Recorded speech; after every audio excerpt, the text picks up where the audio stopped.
xoghayaha warfaafinta xisbiga mucaaradka ee Ucid Yuusuf Cabdillaahi Kayso qayba kamida warfidiyeenada kula hadlayay xarunta guud ee xisbigaasi ku leeyahay magaalada Hargeysa ayaa waxa uu ugu soo jeediyay xukuumadda Soomaaliland in si degdeg ah xorriyadiisii lagu soo celiyo tafatirihii telefishinka Hon Cable Cabdulqaadir Cismaan Coday Casayr oo muddooyinkii u dambeeyay xaalad caafimaad la soo daristo ku xidhnaa xarunta CID ee magaalada Hargeysa waxaana xoghayaha hadaladiisii kamid ahaa رحيم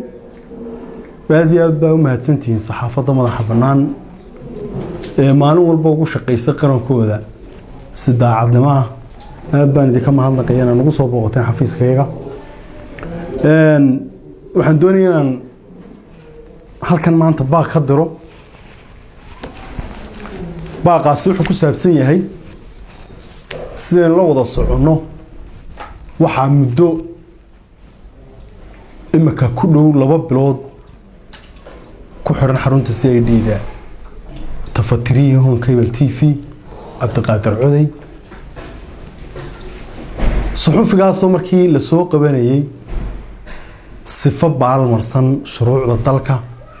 إيا حيرك الصحافة دبا حير 27 2004 لغو سوق قبطي ayaa waxa imaka iyadoo maalmahan ba xaaladiisu soo tareysay shalay toole aan arkay ururka saxaafadda Soomaaliland oo ka soo saaray war saxaafadeed ay kaga dayranayaan xaaladiisa caafimaad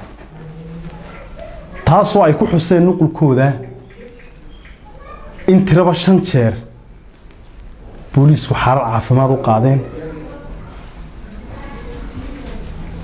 laba xanuun oo ku soo booday awgeed marka baaqan dirayna waxa weeye waan leenahay war suxufiga si degdeg ah xorriyadiisa loogu soo celiyo maadaama uu halis caafimaad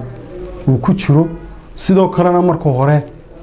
sifo baalmarsan xeerarka dalka ama xeerka u yaala saxaafadda lagu soo qabtay marka waxaan baaqaygu wuxuu ku saabsan yahay in suxufiga xorriyadiisa si degdeg ah loogu soo celiyo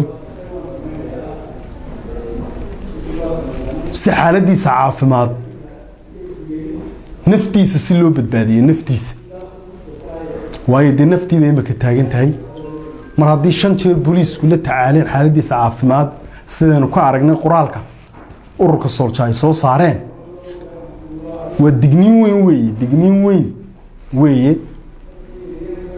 waxaanay ka mid tahay inuu aaminsanahay caburinta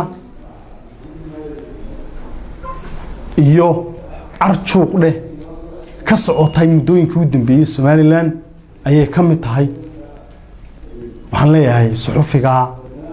xaaladiisa caafimaad la badbaadiyo naftiisa iyo noloshiisa la badbaadiyo xorriyadiisana loo soo celiyo intaas oo baaqaygu maanta ku saabsan yahay assalaamu calaykum waraxmatullaahi wabarakaatuh وعاول عبد الرحيم كيسي عاول برعاوي مقباهية عالمية في أوسنا يوس مقالة هرقيسة